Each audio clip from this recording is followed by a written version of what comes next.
made my way into, I would say, sales excellence sort of by accident. I started my career as an admin assistant and worked up through various roles in IT, focused primarily on supply chain in semiconductors, and then made a leap about 6 years ago into sales support. So working closely with an education and public sector sales team globally at the same company, and then made a move to a SaaS organization, and also still supporting a sales organization as a strategist. So really thinking more broadly about how to reach sellers, where to reach them, and really for impact and results on their side. And so that's kind of how it all came about. And where I find myself today is still working really closely with salespeople, pulling in different perspectives and viewpoints from functional groups to hone their messaging and really empower sellers to deliver great solutions to their clients.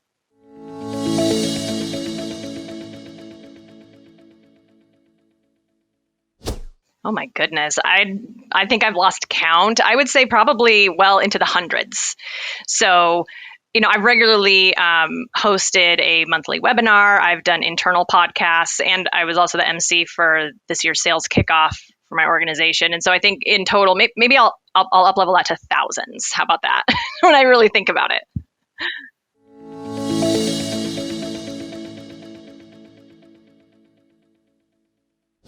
I think it's really interesting that we say, like, how did we reach them in the past? I would argue, I don't know that we did. It was a lot of a headquarters focused idea. So, right, when you talk to sellers, there's generally that distinction they create between field and headquarters or corporate. I think corporate people have the best of intentions back then, but it was, let's have long learning modules. Let's have these, very defined times when they can join and get expert insights live when it's convenient for the folks back at headquarters. There wasn't a lot of, I think, content and enablement generated, or even marketing content, frankly, that was really at their fingertips just in time and on demand, which is how sellers kind of live their lives, right? They're bouncing from meeting to meeting, and the before times it would be physically bouncing between meetings, and now it's the same thing. They're in and out of Zooms and WebExes all day long. So I think there was a tendency to make it convenient for the SME that was delivering the content or creating the content, and it wasn't necessarily a client or customer first mindset for the seller, right? So that I think was a huge problem.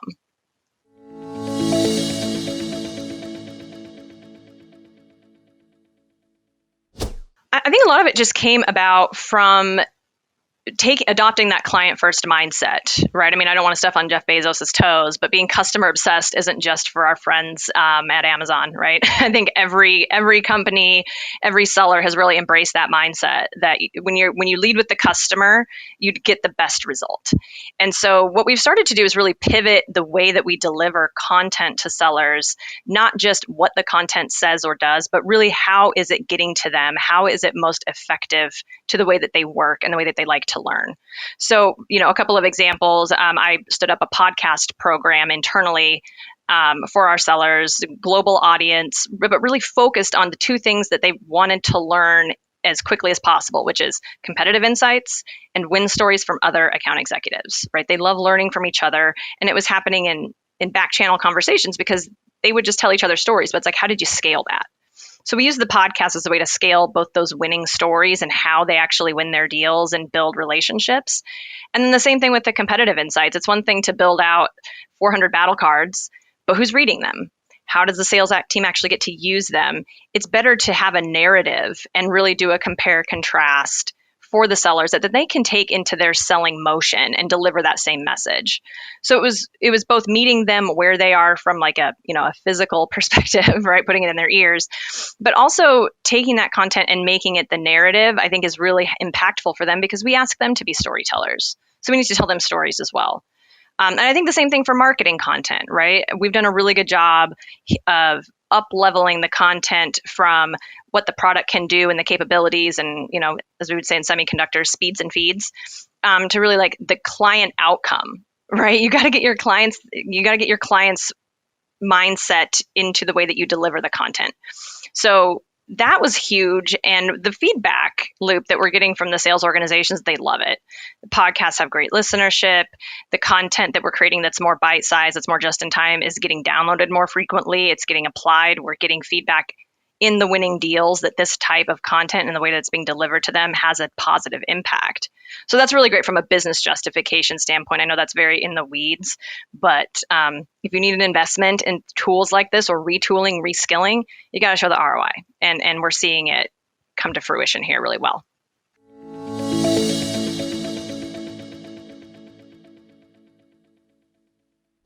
I think it's really interesting to think about the future of selling right now.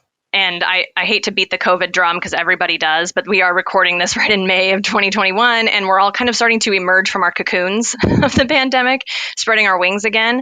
And so what I think the future is continuing to build that last mile seller message, right? Don't give up on those just-in-time opportunities. Remember that they are going to be back out in the world again. We all will.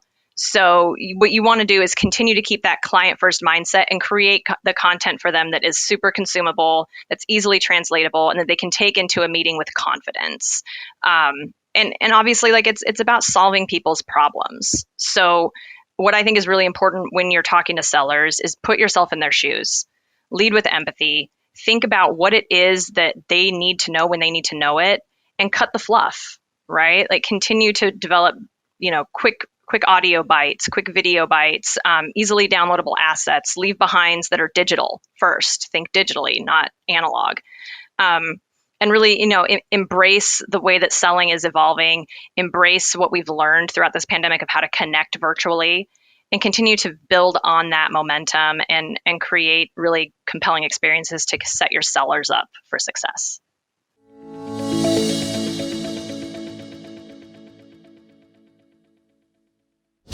There's a couple key pieces of advice, and I will not lay claim to all of this because I've borrowed it and polished it from folks over the years. One great piece of advice that I've gotten from a former sales leader actually is to cultivate and demonstrate curiosity before judgment. And so in that regard, like I said before, sellers tend to draw the distinction of field versus headquarters. And I think us back in headquarters tend to draw that distinction as well. And so it's good to break down that barrier and seek to understand what their day is like. Ask to ride along. Ask to give, can I get 30 minutes of your time to understand better what went well in this client meeting or what didn't? If they lose a deal, know that that's sensitive, but approach them with the idea of like, what can we learn from this loss so that we can prevent losses like this in the future, or that we can apply those learnings to like a great winning plan, right? Build out your strategy. So, seek to understand before you seek to be correct, which is another gem I got from that leader.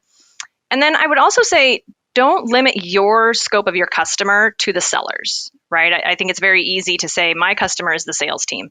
That's true. But your ultimate customer is the same customer they have. So really draw from the outside in, consider what it looks like to deliver a solution to a real problem, and then work with your sales organization to design and develop content that really helps power them through to that end goal.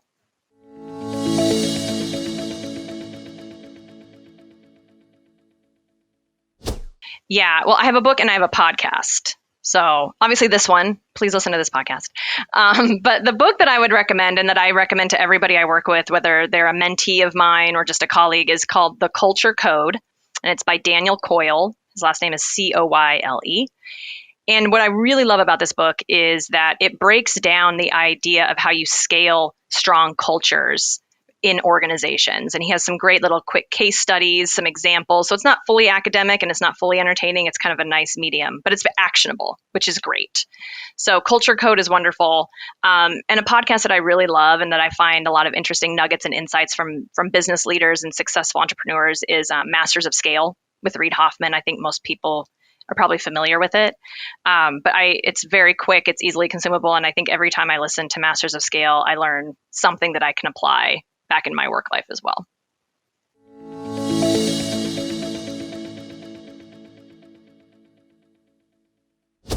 This was a hard list for me, Asher, because I actually wanted to reduce, I wanted to tell like 10 people high fives, but I got to 3. So the first is a former manager of mine, a dynamic woman leader. She's amazing. Her name is Rachel Mushwar, and she's the America's partner and channel lead at Amazon Web Services. Gretchen Stewart, another amazing woman. She's super smart, super sharp, very approachable. She's an account executive for data science and analytics at Intel. And Andrew LeClaire, the only man on my list, but worthy of inclusion. He's a senior product marketing manager at Pegasystems for one-to-one customer engagement, and a brilliant guy, very entertaining, very smart, and I think he has a pretty good external presence, so you can look him up if you're interested.